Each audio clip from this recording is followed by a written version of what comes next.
Saudara, 3 sekjen Partai Koalisi Pendukung Anies Muhaimin sepakat mendukung PDI Perjuangan untuk mengajukan hak angket demi mengusut kecurangan pemilu.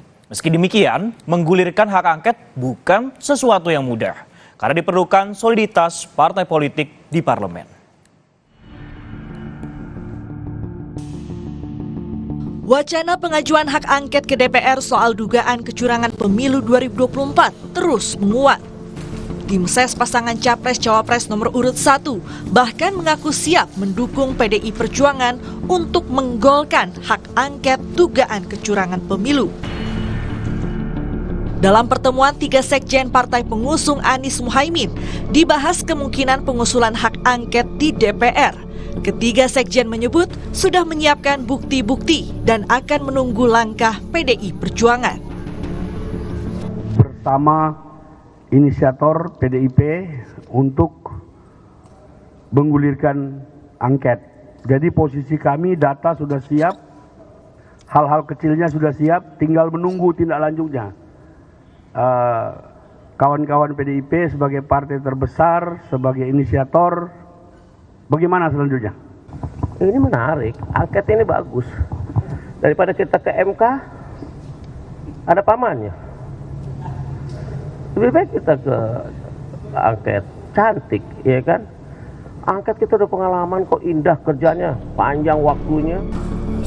Sebelumnya, calon presiden nomor urut 3 Ganjar Pranowo mengusulkan agar partai pengusungnya, yaitu PDIP, untuk menggulirkan hak angket dugaan kecurangan pemilu. Ganjar kembali menegaskan, DPR jangan diam saja atas dugaan kecurangan pemilu.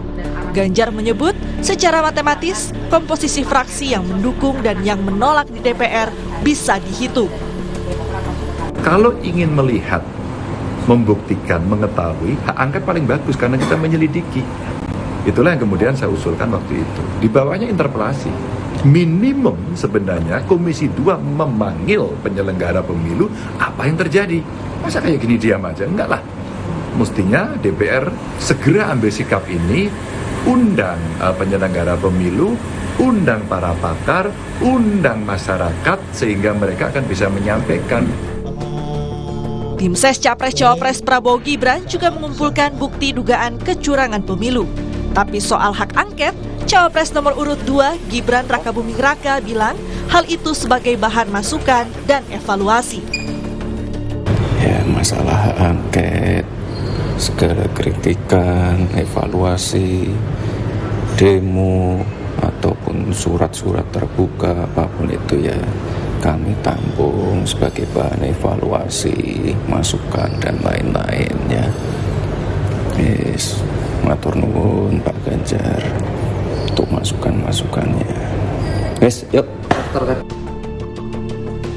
Pengamat komunikasi politik Universitas Brawijaya Anang Sujoko menilai hak angket yang ingin digulirkan untuk mengoreksi hasil pemilu 2024 merupakan saluran komunikasi politik yang sehat. Meski demikian, menurut Anang, menggulirkan hak angket bukan sesuatu yang mudah karena diperlukan soliditas partai politik di parlemen. Itu kata kuncinya bicara pada soliditas. Okay. Jadi soliditas pengusul sejauh mana, karena setiap individu akan memiliki suara yang sama. Nah, ketika kita bicara pada soliditas, maka kita akan lihat dulu mana partai politik yang memang memiliki sebuah proses kaderisasi yang cukup kuat. Nah, kalau kita lihat dari koalisi 0301, menurut analisis saya, kekuatan kaderisasi PDIP dan PKS lebih kuat dibanding Nasdem ataupun P3.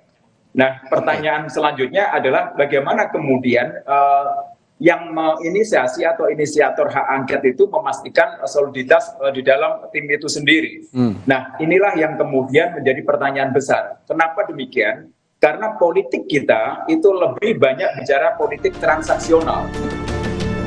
Hak angket adalah hak DPR untuk melakukan penyelidikan terhadap pelaksanaan suatu undang-undang atau kebijakan pemerintah yang berkaitan dengan hal penting, strategis, dan berdampak luas pada kehidupan bermasyarakat, berbangsa, dan bernegara yang diduga bertentangan dengan peraturan perundang-undangan.